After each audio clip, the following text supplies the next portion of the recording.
Welcome. Thanks everybody for joining us. I say this every week. We really appreciate you taking an hour out of your day.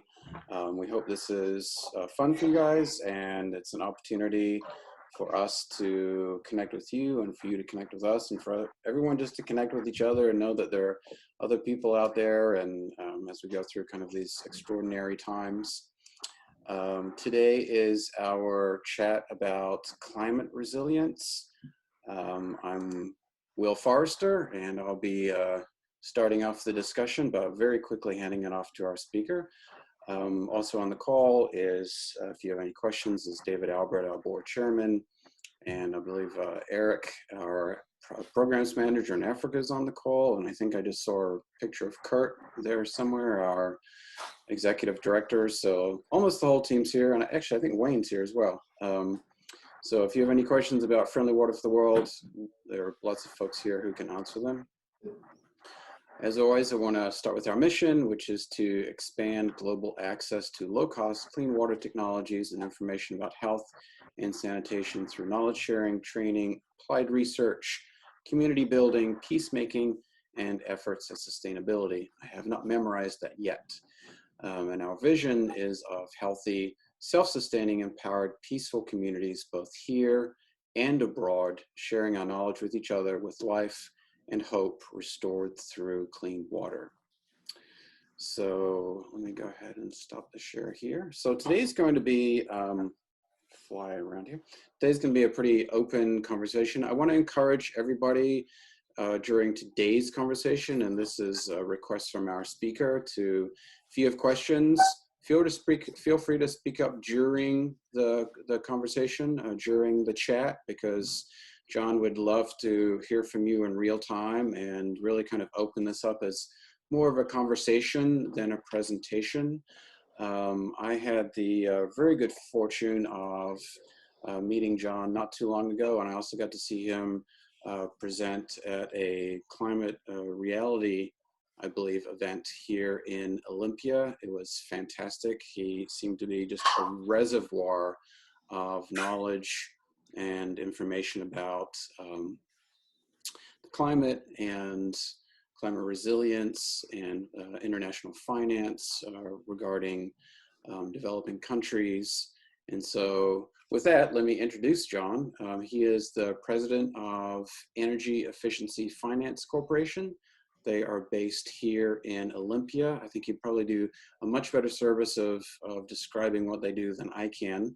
But I do know that he's principally involved in international financing for sustainable economies around the world, has worked with large international finance organizations in putting together projects quite extensively in East Africa. And he is going to chat today with us about a kind of a panoply of information about the climate and financing for climate resilience projects. And I'm going to hand it over to him. So John, welcome. Great, thank you, Will. It's really an amazing group you have here, and I look forward to getting to know you and to get to know your work better as well. And I hope that what I offer today can start some further and follow-on practical discussions, potentially on strategy. Regarding friendly water for the world, I'm impressed. As I mentioned, David, it's very, very low cost. It's made of local materials. It works, it solves quite a problem. So how do you take that great technology and scale it up to meet its potential? And I followed your work. I think it was about 3 years ago at an Arts Walk event that I first learned about friendly water for the world. And Will, when we first met maybe 6 months ago, we uncovered a whole range of topics that where our work overlaps. My work and my background is in the U.S. in investment banking going back to the early 80s. So that's municipal finance, public finance, finance for state and local governments, finance for energy projects. And I did a lot with colleges and universities, schools, hospitals on energy efficiency for their facilities. So this was after the second oil price shock.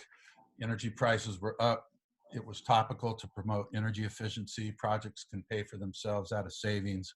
That attracted me to that field.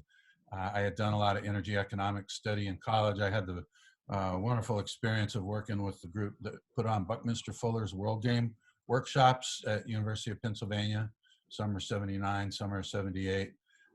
So I think I'm still trying to catch up with those visions, which starts with, make the world work for everybody. And it's, as we go through the conversation, I want to love to be both practical and philosophical, explain to you what I do, draw the connections, have some conversation about potential ways for Friendly Water for the World to expand its impact, and then get into some of the values that Friendly Water for the World represents in its work, the values of solidarity, of taking care of one another, of making the world work for everybody, of starting with caring for one another as a principle for our social policy, our international policy, and really tease out the values out of that. And there's lots of interesting themes to explore as well, and what our world's going to look like as we move through the pandemic situation.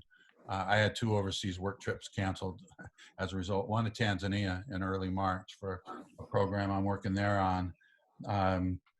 My work in investment banking segued in '95 to a lot of international development finance. I spoke at a conference where Maurice Strong, who was then head of Ontario Hydro, was speaking or had organized on international energy efficiency. Maurice Strong was the first head of UNEP, the UN Environment Program, which had its first headquarters in Nairobi.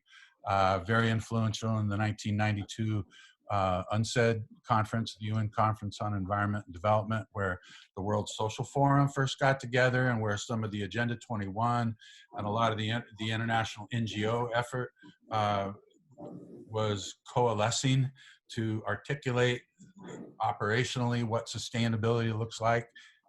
Maurice Strong headed that. He engaged the civic society, the civic sector very, very well. And that's been a theme of a lot of UN conferences. That was where the US did sign the UN Framework Convention on Climate Change in '92. Then President Bush, he famously said in the process that the US lifestyle is not negotiable. But the truth is, needs to be. We need to step down in our resource use in order to make room for the rest of the world. We're at carrying capacity limits in so many ways and in so many places. So the work that you all do, working in rural areas, I think is super important. In my international work since '95, I've probably been in 30 countries, mostly working with the World Bank, and then a unit of the World Bank called the International Finance Corp. When the World Bank makes loans, the sovereign government always guarantees the loan. When IFC makes loans, it's also a development finance institution, but they make loans, they make investments, do guarantees, all types of capital market operations, including local currency loans. They will never take the sovereign government risk. That's how they distinguish their roles, but they're both development finance institutions. And so I got started working with IFC and World Bank, and these were in the early days of what was called the GEF, the Global Environment Facility, which is the first multilateral fund where basically the rich countries come together, they all ante up, they create a fund, and those monies are available for climate-related projects in so-called developing countries. And I'll put that term in quotes because it deserves unpacking and deserves looking at all the moral implications of it. So the GEF would start off using their money to fund like 30% of the cost of a project, mostly mitigation, not adaptation. And in the climate world, the term mitigation means reducing emissions of greenhouse gases in our economic activities, so improving efficiency, substituting renewables for fossil-based generation, et cetera, in all sectors. And then adaptation means how do you respond to the impacts of climate change? So increasingly, as we have a warmer world with increasing degree days, cooling degree days. Cooling, for example, space cooling is becoming a matter of both mitigation and adaptation. I'm doing some work right now with the Green Climate Fund, the GCF. It was agreed to also by all the UNFCCC member governments in 2015 in Paris, the landmark Paris Agreement, where each nation made commitments voluntarily to write a plan, their nationally determined commitments, where they say, this is what we're going to do toward the goal, the international goal. And it's still quite voluntary. The GCF, the Green Climate Fund, it now has, I think they're probably 25, $30 billion, something like that. The first funding did go out from the US before President Obama left office.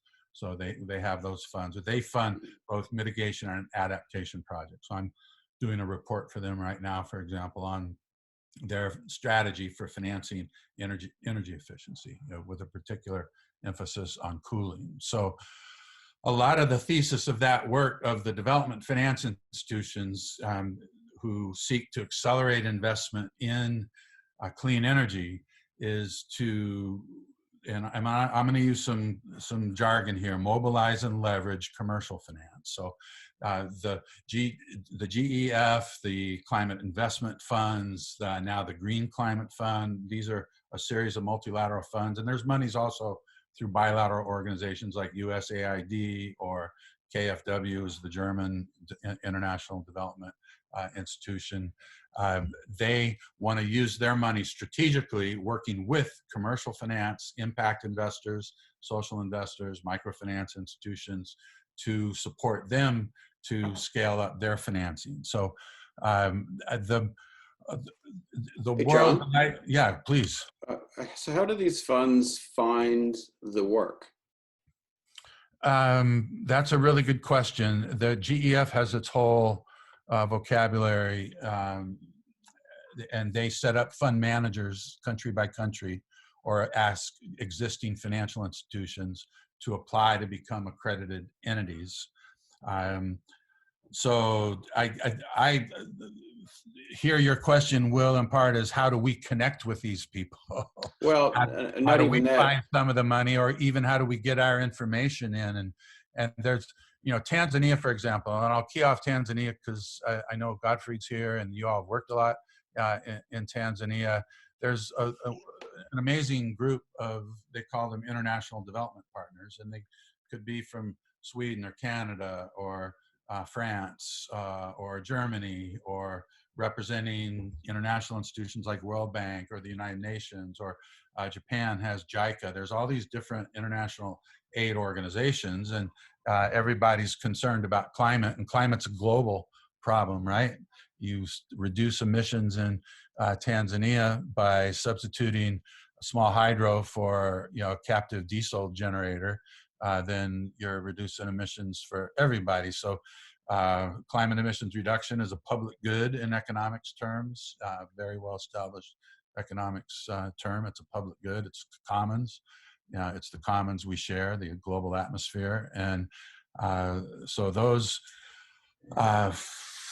countries, and again, you could go down the list, all have their own bilateral programs as well as participate in multilateral programs. And so Sweden, SIDA, the Swedish International Development Agency, they go through like a triannual programming process to lay out their strategy.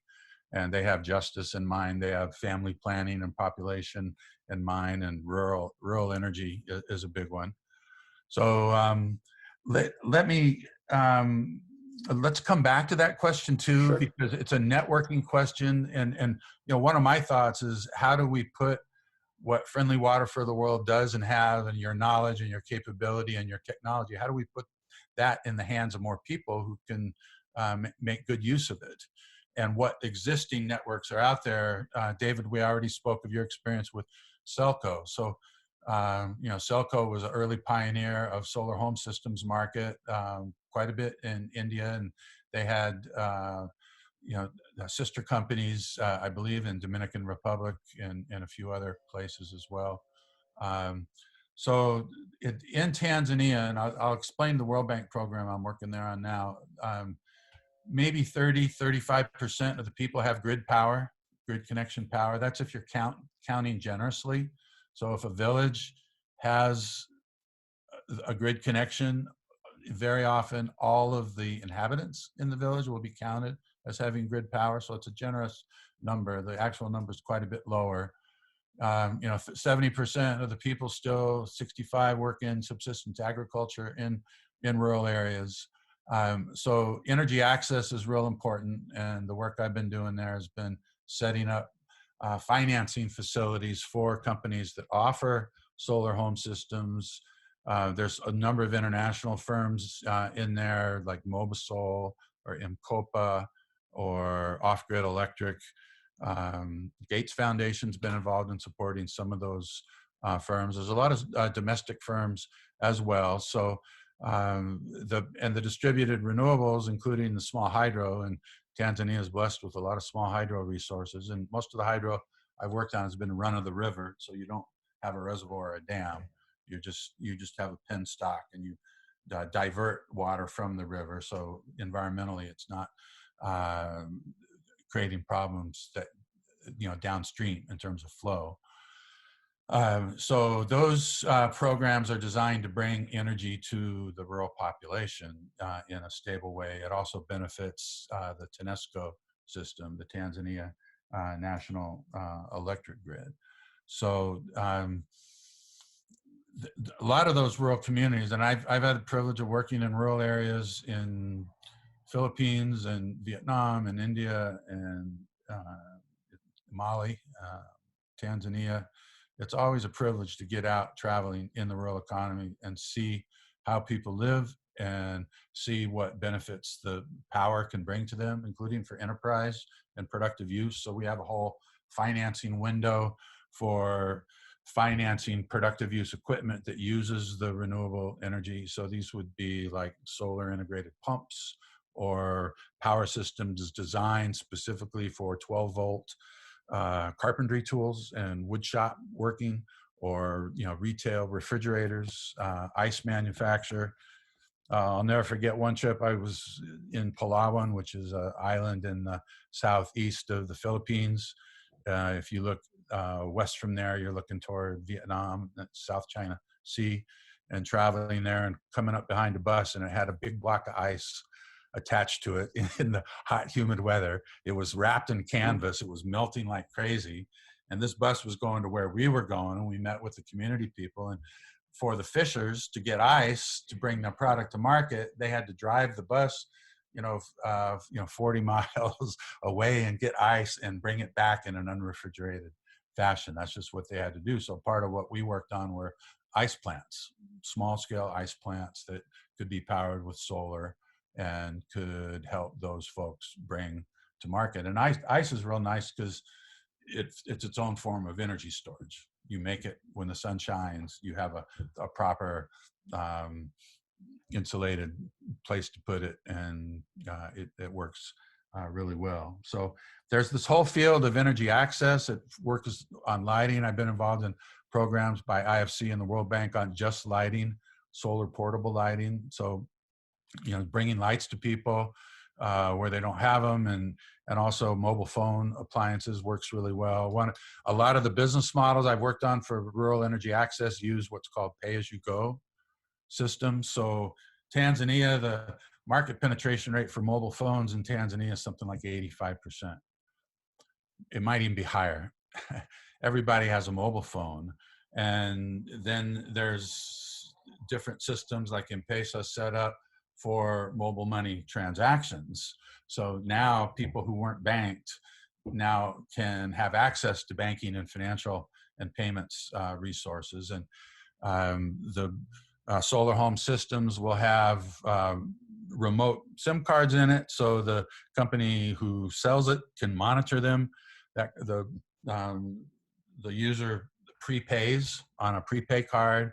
When their credit is diminishing, they'll get a SMS message saying you better top up or your power is going to be gone. And so it's a prepay, and the payments collections performance, and this is analogous to a lot of microfinance experience, the payments collections performance for this essential use equipment in the rural areas has been tremendous. It's, it's 2% losses, 3% losses. So, but we still have a challenge bringing access to finance to scale up that industry rapidly. So in Tanzania, for example, we'll work with the Bank of Tanzania and the regulator for the regulator to get to recognize that when a bank lends to a portfolio of pay-as-you-go solar home assets, there's a revenue stream with a perfected revenue pledge coming through the mobile phone companies, and there's an asset that's being amortized in 2 years, maybe 3 years, whereas it has a much, much longer useful life. You'll have solar panels these days with 15, 20-year warranties on them. So there's a really economic, good value proposition there. And so a lot of the work that I do is figuring out how to build these markets, how to address these markets, how to scale them up. This is some of the language, and then often with the development finance institution, figuring out how to use the public monies in combination with relationships with marketing partners, with power utilities, with commercial banks, with investors, with equipment manufacturers, equipment distributors, dealer networks. We're working on a program in the cooling area, for example, where we'll set up beverage distributors, which are a nice nodal point to connect with multiple small retail shops that would have a fridge and have cool drinks, and set them up with a program for the most efficient refrigeration. Part of my work right now in cooling and like air conditioning and refrigeration pertains to what's called the Kigali Amendment. Kigali as in Kigali, Rwanda, where there was an amendment to the Montreal Protocol Treaty. I'll just mention that quickly here, Will. The Montreal Protocol Treaty is one of the most successful international climate treaties. It was signed, I think, in 87 or 88. It addressed ozone depleting substances. It led to a phase out of hydrochlorofluorocarbons, and extraordinarily successful example of international cooperation. So we can take heart in it. Now, the next generation of refrigerants had no ozone depleting impact, but was a very potent greenhouse gas. So now the Kigali Amendment is phasing that out and trying to move to really low global warming potential greenhouse gases. Part of that cooling work too deals with cold chain, food waste, medicines, vaccines, clinics. So in cold chain, and I've got some nice examples from India that I found here, both in fish and in bananas. And you probably read, just like me as a lay reader of the business press, about the food waste and food waste as a share of total greenhouse gas emissions. So it's something like a third of food is wasted if you look at the full supply chain, value chain, from farm to table. And we're having a real strong push on local food now in response, in part, to the virus situation. But bringing refrigeration to local farmers and fishers so they can properly care for and bring to market their product is one dimension of that access to cooling program. And then I've also been involved some in water programs, typically where water purification was integrated with solar. There was a company called Water Health International I did some work with IFC. They had a 5,000 liter per day system for treating water, and there was a range of contaminants, including bacteria that they could purify the water from. And then they would set up community enterprises or small enterprises to sell or share water in their community. So clearly this energy access work is a whole field, and maybe it's a point of conversation for us in the future, is to explore it further, kind of map the ecosystem of it, and see where and how in that mapping we might find points of opportunity for Friendly Water for the World to share its technology and systems and information and methodologies for others to pick it up and run with it. So Can I ask you about, can I double back and ask you about the microfinancing aspect yeah, of it, yeah. especially in I'm curious about the penetration in the rural areas and what barriers may exist, because it definitely relates to our ability to set any of our programs up as Yeah. profit-making machines.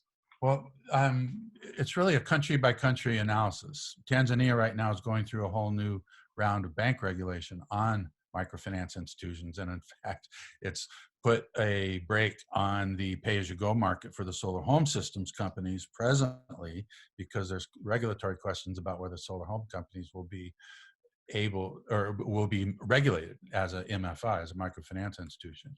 Bangladesh is an example. Obviously, Muhammad Yunus based there and having started Grameen.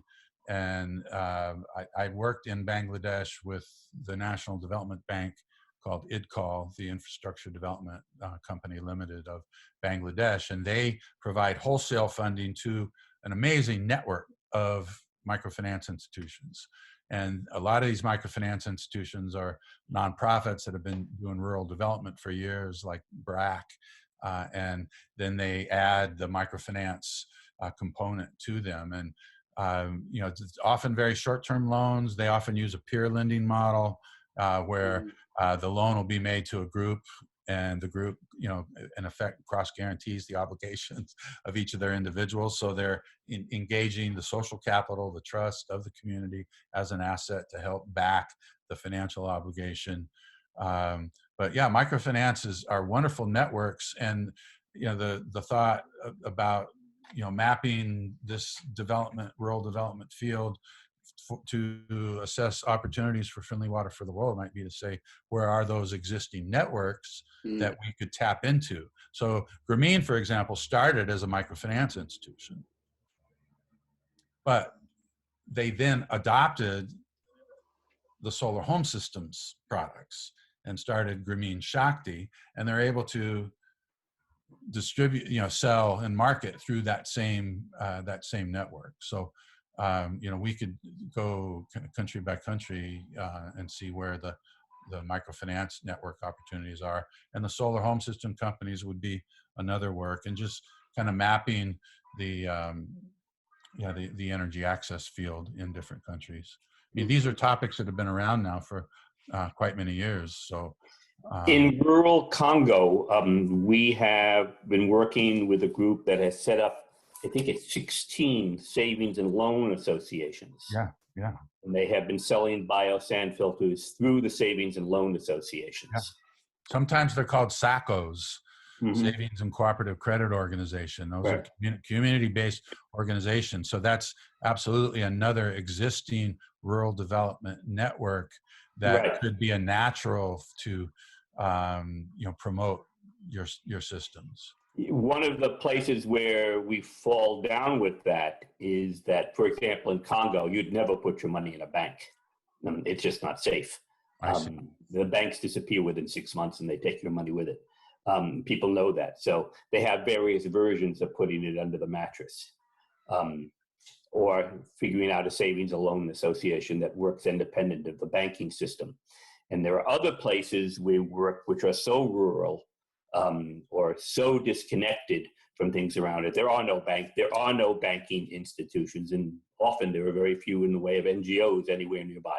Yeah. So that's an interesting challenge. That can be a plus, because it could mean that the realm for experimentation, where if you can do some development work, and I'm thinking most of this is really mental development work, empowerment of communities whereby they can come up with their own solutions that work in their specific areas, might work really well. It was actually we had one community in Uganda, very, very rural community, 59 families with HIV. They all got filters. No one has died since 2014. Wow.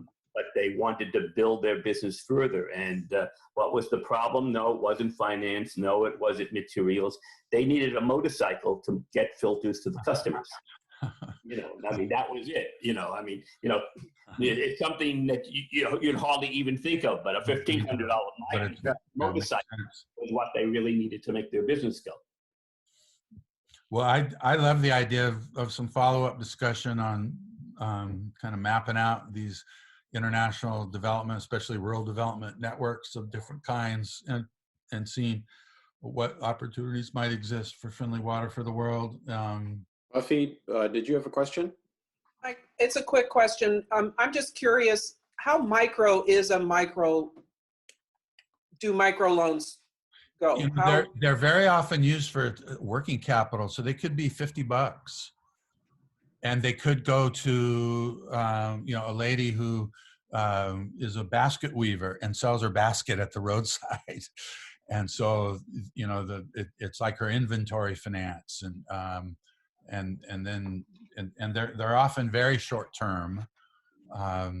Very short term. In Tanzania, you have banks like CRDB Bank, which has a rural development retail network, and different banks have different strengths. So Congo's like a failed state, I would say, but other and microfinance is, I'd say, modest in its market penetration and institutional development in Tanzania, although other countries, it's really amazing. So micro can be very, very small. Right. Are you familiar with? Go ahead, sorry, Buffy. Go ahead. Just another quick question. Are you familiar with global partnerships? No, I'm not directly. Okay, I have a cousin who created it, and it's a micro fund. Well, I can talk with David. For solar home systems these days, the capital cost for a system that has, say, 4 light points and can charge up to 12-volt battery, and now you have a mobile phone charger, you could be looking at $250. And then the pay-as-you-go arrangement might be, over 2 years, month, for in installment payments, or they just pay as they go for the power output. But you're usually amortizing that asset into a couple years, maybe 3. So micro can be small. For the some of the work I'm doing, like on mini-grids, community mini-grids in Tanzania, it could be a few $1 million. It could be a 5-megawatt hydro project that then, in its evacuation route from the hydro site to the TANESCO, which is the National Utility System line, you would electrify additional communities and set up microgrids and the like. So there's a whole different style of those investments. But right, John, one of the things I would be especially interested in, actually, it's not so much the filters, but in our rainwater catchment systems. There you go. Which are used communally, as it were, and raw materials will cost us about $1,100 or $1,200. And again, if you sell clean water in your community, you make back that investment very, very quickly. Yeah. And it would be a community-based investment as opposed to an individual-based investment. And I can see a lot of territory for that. Yeah. Well, I think it'd be interesting to map out the potential, understand the finance needs, if there are finance needs there, and then understand how those can be met. So that's that's the kind of thing that I could take a look at. Maybe there's synergy with what you do and some of the water pumping for agriculture. Africa is mostly rain-fed in its agriculture, which makes it more vulnerable to drought. So there is, as part of adaptation to climate change, some move for rural communities in Africa, particularly East Africa, to start to tap groundwater for irrigation purposes. If you do that, there's some countries like India where they're cruising for a bruising right now because the groundwater. We know. I'm an old Indian. We actually have Peter Jensen has been on this call too, and of course, rather than drilling, what Peter does is set up adaptations of permaculture, where you set up what are essentially underground water tanks to capture your rain underneath your fields, and much more efficient than pumping groundwater, and much more ecologically sound. Yeah. Peter can talk your head off about that, I'm sure. I was going to say, be careful, David. Yeah, I didn't. That wasn't an open invitation. I'd love to continue this practical part of the conversation with y'all, and treat this as a I guess at least a second installment, right? Well, because you and I already had the first installment. I'd be curious, and if we don't want to go this direction, just let me know. But I'd be curious to uncover some of the philosophical themes right now. Take a step back. I first of all want to salute what you do and the values that you serve. I would love to hear you articulate them again. Will, you did with the mission statement. But they're values of solidarity. They're values that we're all in this together. We're interconnected. We share a common fate on a small planet. And the well-being of folks in rural Tanzania is related to our well-being here as well. Not only physically through the commons that we share, but psychically through the and I'm going to use a term from Taylor Desjardins, who I would love to talk about a little bit too, the noosphere, the shared mind, the shared consciousness that we have that's also being born. And I want to also say we can learn a lot from rural communities.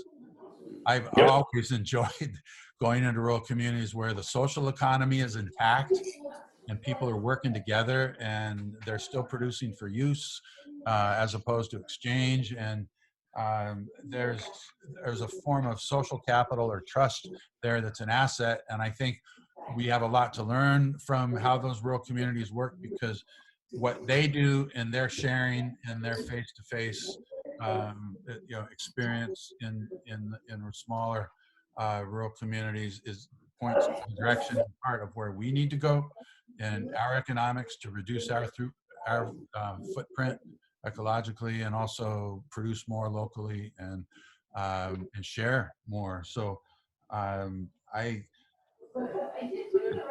know you all have had your own experiences along those themes. So I just wanted to open up some of those philosophical themes and hear more from you about the values that you serve, and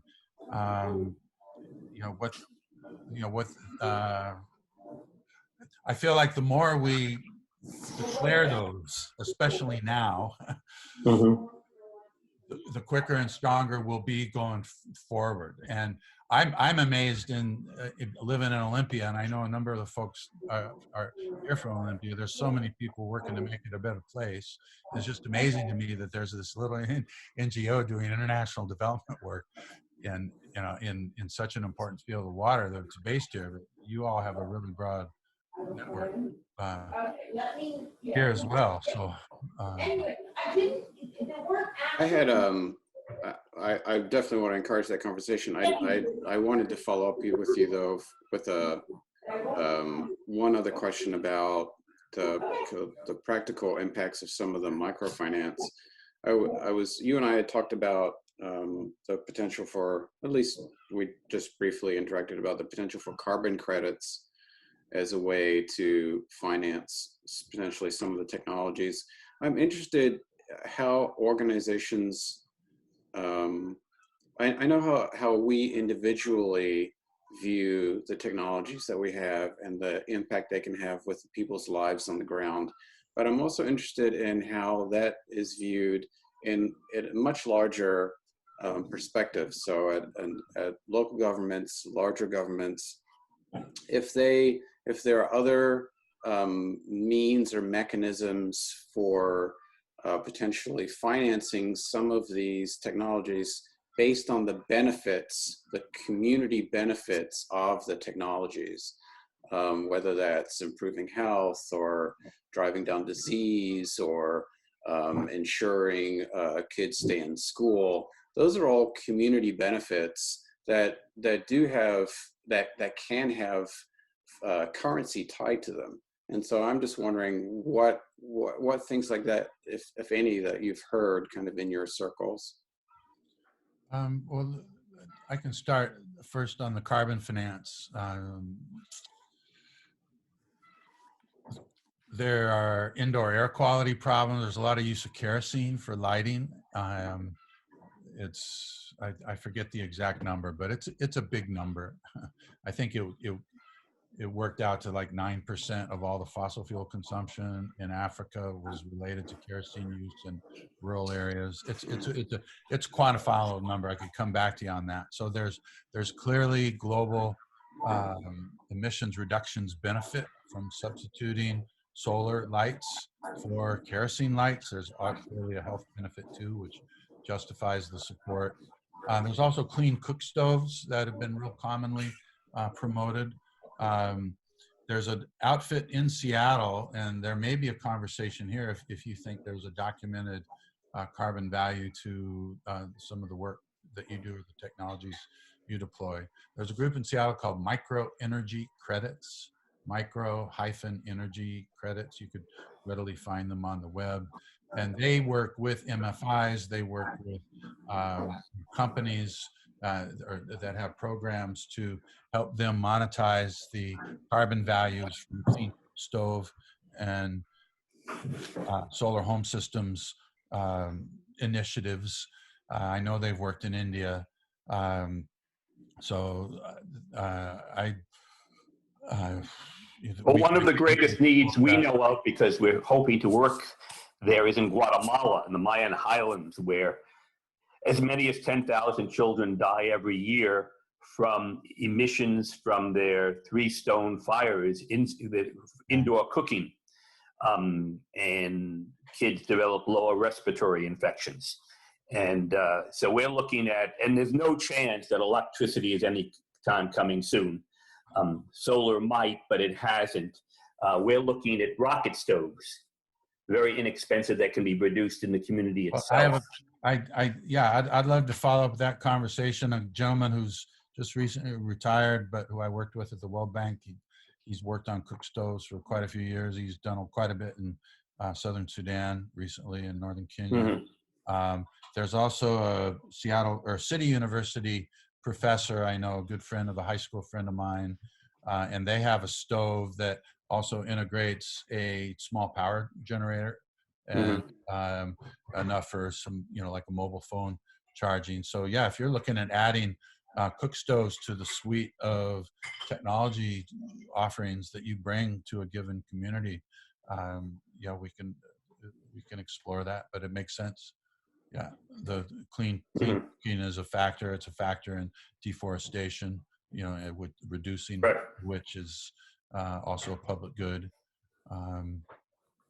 So kind of a follow-up question regarding kind of our values. I think one of the things we've been talking about a lot over the last 6 months as an organization is community engagement and our desire to better partner with the groups of people with whom we serve, but I think serve's probably the wrong word to use. Kurt has talked a lot, and he may want to jump on and talk for a few minutes about this, about appreciative inquiry and approaching the folks in our countries with the mindset, like you said, that they have plenty of assets.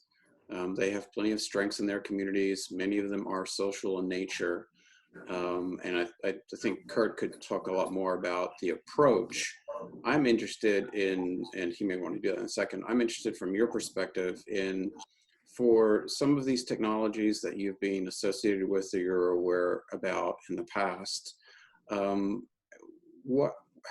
how would you describe the adoption of the technologies or the barriers, either the barriers or the things that help accelerate adoption of technologies that you've been associated with? Well, that term barriers is used commonly in the clean energy field. Like, what are the barriers to uptake of energy efficiency? LEDs, for example, where you've got efficiency gains of 40, 50% over the incumbent technology. So first, cost barriers, knowledge barriers, credit risk barriers if they need to be financed, business development. There's a series of kind of market barriers that typically look at it. It sounded, Will, like you were going more toward just barriers of understanding and technology. I'd be interested in your answer to that question as well, because it sounds like it's topical for you. Dave, you mentioned that it's the social element. Technology. What was the term you used? You used the term Social technology. Technology. Yeah. So how do you make something viral?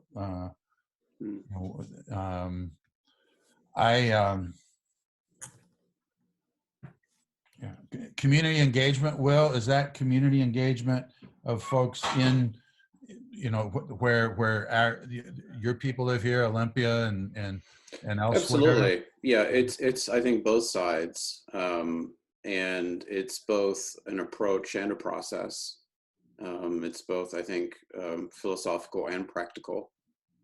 Have you ever done like a video chat with folks from the communities in Mwanza area in northern Tanzania with your people here and let them connect with each other?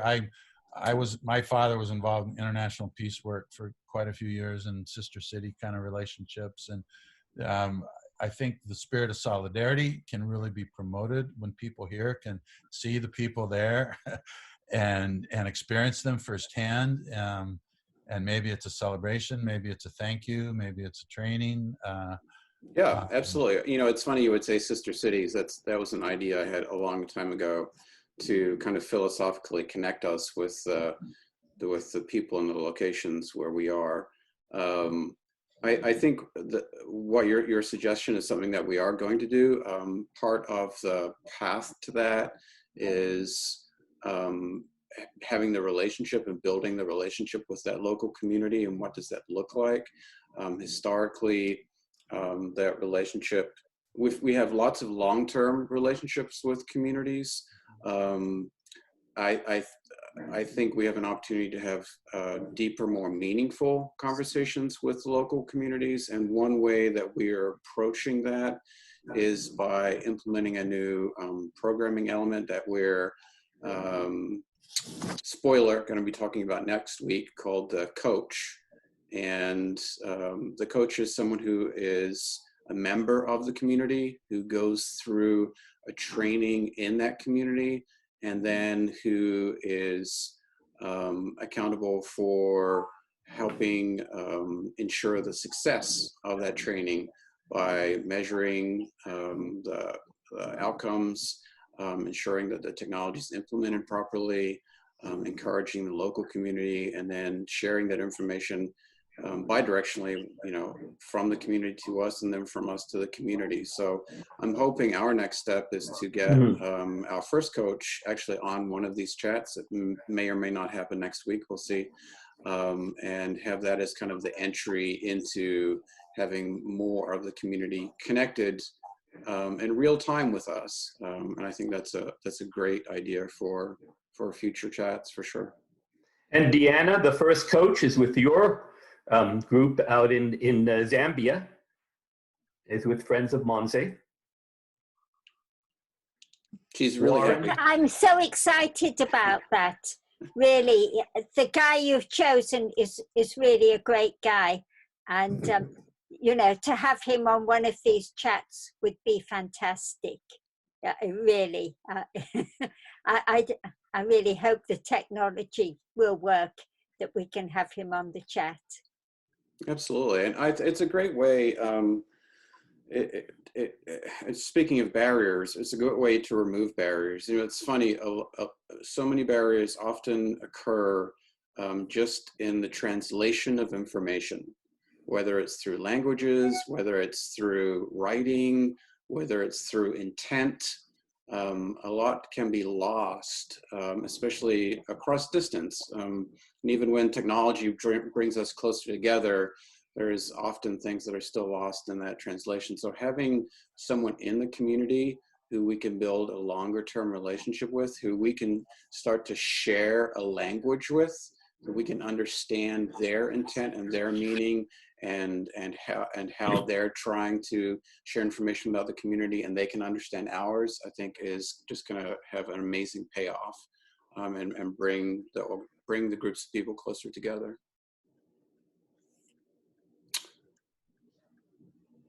So, John, we've got about 5 minutes left. Were there any other topics that you wanted to touch on? I'd love to just hear more about the vision for your work that you have going forward. The strategy, and maybe, I don't know. Do you have a strategic plan, or? So we have. If I want to get to know. We have mission, vision, values, objectives. Mm-hmm. And then we have an internal strategic plan that was developed 2 years ago. Some of it's out of date already. We do not yet have a full strategic plan for the organization going forward. That's a big need. We're quite aware of that. We have certain values that I think are pretty set for us. We want to work with the most marginalized and dispossessed communities. And that has ranged from people with HIV to former child soldiers to people who are essentially left out of the social network, such as Dalits in India, to women who are victims of or survivors of wartime rape and sexual assault. The list is fairly extensive. Makes our work infinitely harder. It also makes it very much more satisfying when we're successful.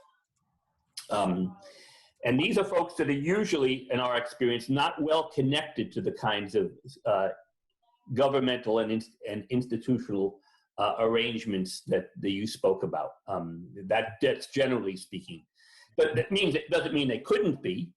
In Tanzania, for example, we work with people with albinism, and the government has loved us there because they've been ignored for so long, and we found ways both to provide them with better health, also obviate the long walk for water where many of the women were being raped, and providing some basic employment. David, Sure. do you mind if I jump in here for a second? Yeah, sure, go for it. Yeah, hi everybody. I think responding to what you were saying, John, about some of the changes that we're making right now, I think kind of a primary focus of what we're doing is the development of a new and overarching egalitarian organizational engagement process. That's something that we're utilizing at the staff level with our NGO partners and the partner communities. And we're using that as a method of inquiry, planning, and decision making. In the work that we've been doing as far as researching our effectiveness, we've been realizing that that we haven't run into any other functional cross-cultural development organization that's successful without employing an engagement process that is very egalitarian. And I think something that we're going to be talking about in the next couple of weeks, but the premise is that all partners are equal. All partners have their own desires, their own histories, and their own narratives. All the partners that approach this conversation with their own premise for participation, which has to be respected above all. Each group should use their own premise as their reason to participate rather than using my premise or somebody else's. Their premise should be a reason to participate rather than the reason to create a barrier. And we find this through a concept called appreciative inquiry. That's a beautiful term, yeah. So moving forward, we're using the paradigm of dealing with somebody's history, and then exploring the assets that they bring, and then understanding as close as we possibly can in the cross-cultural narrative to understand what their vision is. And then together as partners, and only together as partners, will we move forward, because not only is that the only way to respectfully do it, but it's the only way to effectively do it. And I think we'll be jumping into that next week as we start talking about our deployment of the coach in Manze in Zambia, and how that articulates into our 4 steps of first step, community survey; second step, community engagement; third step, our training; fourth step, post-training. And then it's post-training all the way down. I hope everybody's able to join us for that next week, because it should be exciting. Thank you for that. That's beautifully said and very clear. And who was that speaking, please? That's Kurt. Sorry, I'll jump in. That's Kurt Andino. Okay. Andino, our executive director. Gotcha. Thank you, Kurt. Well, if I wanted to give to, let's say, a solar home systems company information on your technology, do you have case studies? Do you have a set of materials? If somebody said, listen, I'm working in rural areas, they have a water problem too, this friendly water for the world sounds interesting, what can you give me? Is there a package of materials or technology? You talked about training as well, or what would the steps be? And this could be a follow-up conversation, but excuse my ignorance, I haven't made the time to study your website and really attend your prior chats too, on where you introduced the technology more. Yeah, I think the easiest thing to do would, yes, to make that a follow-up conversation. Yeah. But I think at this time as well, a lot of our introduction and discussion with other organizations is based upon an evolving narrative. And I think this is not only respectful of where we are in our process, but it's also respectful of the people that we work with, that we engage heavily in a narrative discussion-based process. And I would be just very pleased to continue that conversation with you. Wonderful. Yeah, John, I heard enough material for us to talk for a couple hours, and we'll have to have virtual coffee. Well, it's an amazing group, and I look forward to patching back in again. Will, I know I can see you, and there's other folks here in Olympia. And Kurt, where are you based? Olympia. In Olympia also. Okay, wonderful. So. Right. Does anybody have any follow-up questions for John? All right. Well, I want to thank everyone very much. You all take care. Thank you so much. Next week, Friday at noon, and we'll be chatting about the coach. I look forward to seeing everybody. Bye. Bye-bye.